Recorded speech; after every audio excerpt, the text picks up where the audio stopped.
Bismillahirrahmanirrahim. In today's online session, we will be discussing experiment number 2, which is to verify the law of parallelogram of forces. The main aim of this experiment will be to verify the law of parallelogram of forces using force board.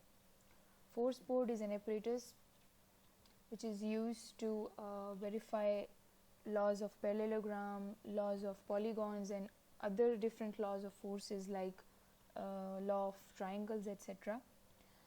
It is an arrangement of a wooden board over which a few pulleys are mounted, and by means of cords, weights are attached to this experimental setup, and that is how the behavior of forces can be analyzed. So force board is also called as a Gravesand apparatus. This is the second name, so you can either call it a Gravesand apparatus or a force board. That's up to you. This is some background information regarding the law of parallelogram of forces. It states that if two forces are acting at a point that can be represented by two adjacent sides of a parallelogram, then the resultant of these forces can be represented in magnitude and direction by the diagonal of that parallelogram which is passing through the same point. Suppose we have two forces P and Q acting at a point A, and a parallelogram is drawn with sides AB and AC with the magnitude and direction of P and Q forces. Then diagonal AD will represent the magnitude and direction, the resultant R of forces P and Q. So what this basically means is that the diagonal AD will show the resultant of the two forces which we mentioned earlier, which were P and Q, right? And mathematically, if you want to represent that resultant, you can represent it using this mathematical equation, which is P square plus Q square plus 2PQ cosine of theta under the root. So that's the mathematical relation with which you can calculate the value of R.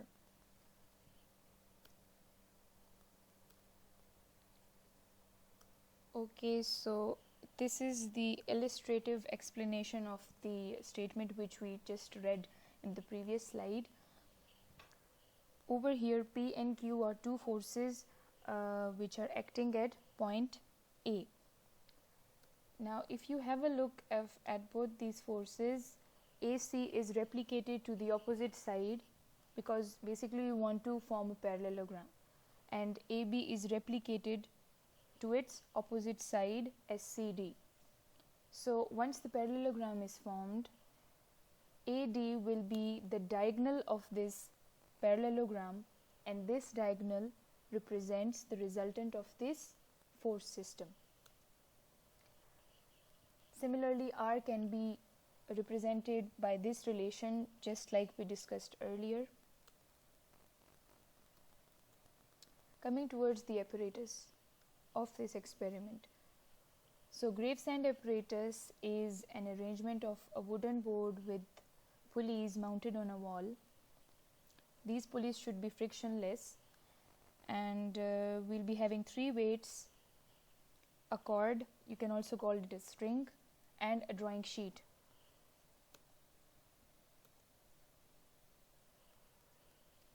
So this will be step number 1 for starting the procedure.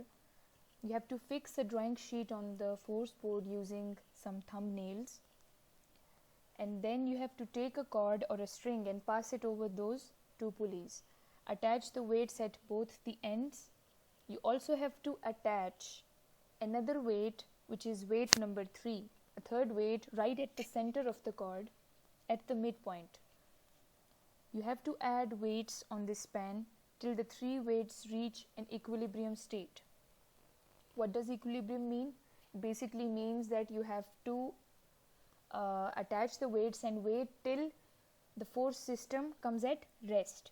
When it's at rest, you just have to assume that yes, now the force system is in equilibrium. So that's where the equilibrium has been achieved. So what you have to do, you have to move forward and draw the force diagram then. Now step number 5 is marking the positions of the chords on the drawing sheet using a pencil. Then once you've marked the positions, then you have to remove the drawing sheet from the force board and draw a parallelogram with its sides parallel to those forces. Then find R by measuring the length of the diagonal of the parallelogram. How will you measure it? You just measure it using a scale. The angle between two adjacent sides is also measured, which is called the angle theta, and you have to make a few repetitions of the experiment by varying the weights. There are a few precautions which you should be aware of. Number 1 is the pulleys should be frictionless, as I mentioned earlier. Number 2, the chords and weight should not touch the board. The board should be mounted vertically on the wall. Weights should be placed gently in the pans, and the chords should have no knots. This is how the tabulation would look like. You have to tabulate the values in such table. W1, W2 and W3 are the values which you can write initially when you've put them in the weight pans. You have to note down these 3 values, and Rm is the value of the resultant which you measured using a ruler. Rc is the value which you calculated using the formula which we discussed in the earlier slide. So what you have to do is you just measure the resultant R and calculate the resultant R, and you just see the variation between both these values. Obviously one is calculated and one is practically performed and measured, so there will be a slight difference between both of them. That will be the percent errors. You can also calculate the percent error in the end. You should keep this in mind, that the value which you calculated will be more accurate and precise than the value you measured earlier. So RC will always be accurate and RM will be less accurate. So this is a close-up of the Great Sands apparatus, a wooden board with 2 pulleys which are fixed at the top ends, at the top extremes, and these pulleys should be frictionless. You should make sure that the board is vertically mounted and it is leveled. If it's not leveled, you can use a spirit leveler and you can just place it on the wooden board. If the bubble is in the center, it means the wooden board has been leveled.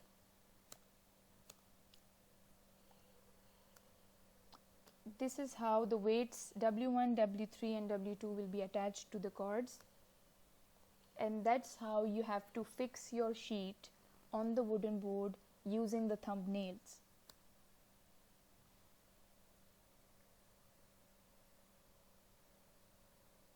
Okay, after you fix them, you have to trace the chord pattern on the sheet using a pencil, and that's how the space diagram would look like. So we have 3 values of weights here. W1 is equal to 1 pounds, W2 is equal to 1.5 pounds, and W3 is equal to 2.5 pounds. Now, in order to obtain a force diagram, what you have to do, you have to convert the units of force to the units of length. So the scale I took is 5 centimeters is equal to 1 pounds. Now, using the set squares, you have to replicate those forces and you have to draw parallel lines to each force value. And that's how you will get another scaled force diagram. Once the parallelogram is formed, just draw a diagonal R and measure it using the ruler. This resultant should be equal to W3. If it's not, it means you're doing something wrong, you're missing something. And if it's right, if R is equal to W3, means that the law has been verified.